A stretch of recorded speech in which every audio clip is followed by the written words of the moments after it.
Well, desire exists at different levels of the mind. And desire has different functions depending on where it operates. So the simplest form of desire is you feel hungry. That's a physiological desire. And you say, well, I want to get something to eat. At a deeper level, you might have a desire for a particular object. That would be like, maybe I want to get a new pair of shoes, or I want to get a new blouse, or I want to get a new tie. Or maybe you have a desire for an experience. I really want to go to Bermuda, or I want to travel to Bali. Now, these are part of what we call personal desires. And we often have a lot of desires, when we listen to advertising and we hear other people talk about desires. When we hear other people talk about things they've done, we say, oh, I want to do that. And you form this seed of desire. Now, at a deeper level, we have to decide what desires we're going to commit ourselves to. So there's an aspect of the metaconscious mind that we often call the desire body, or I like to call it the body of commitment, which is where you make a decision to say, okay, I have all these rankling desires. I only have so much time, so much money, so much energy. What's my priority? Let me focus on this. And then you will actually work to achieve one of those desires. So at the level of personality, you will work to achieve those desires that you say, well, this is really important. And you can think, well, okay, this is a frivolous desire. I really don't need to go to Paris. I mean, it would be nice, but I really don't need to go there. So you make a decision as to what desires are really important. So those are the personal level desire. But in a deeper sense, all of the karma is based on desires, things that you wanted, things that you've accrued in other things that you've desired in other lives, things that you want to achieve. So desire isn't always bad because it drives our achievement. But at the same time, we can get caught up in following one desire after another, chasing one desire, satisfying it, and say, oh, I have all these other desires. Seems like you could never exhaust them.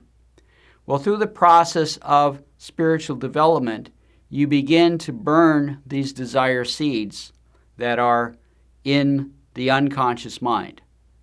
So maybe there are certain desires that you have in this life that are actually linked to something you were working on in another life. Or maybe some deep unconscious issue is expressed by these desires you have. When you work out that unconscious issue, then you no longer have the desire. You may find yourself losing desires for certain things as you gain insights.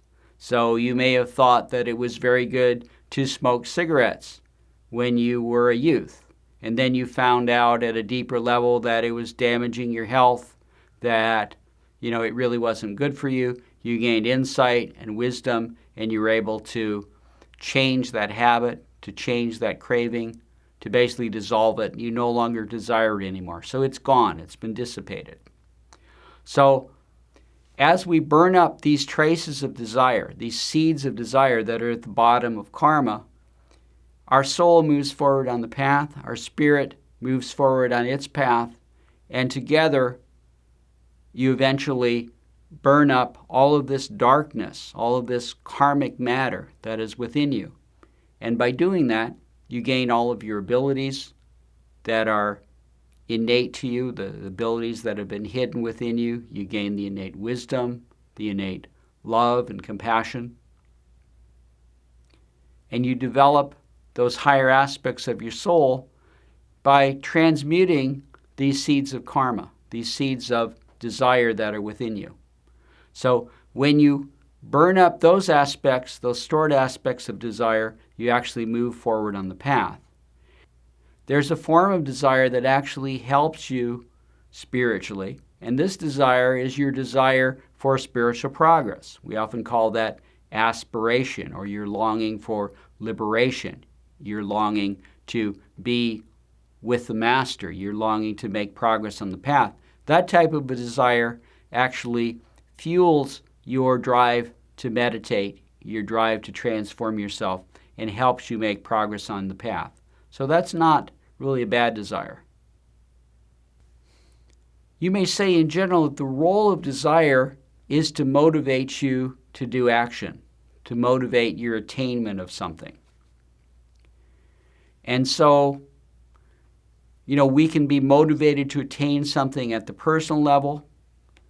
We can be motivated to attain something at the spiritual level.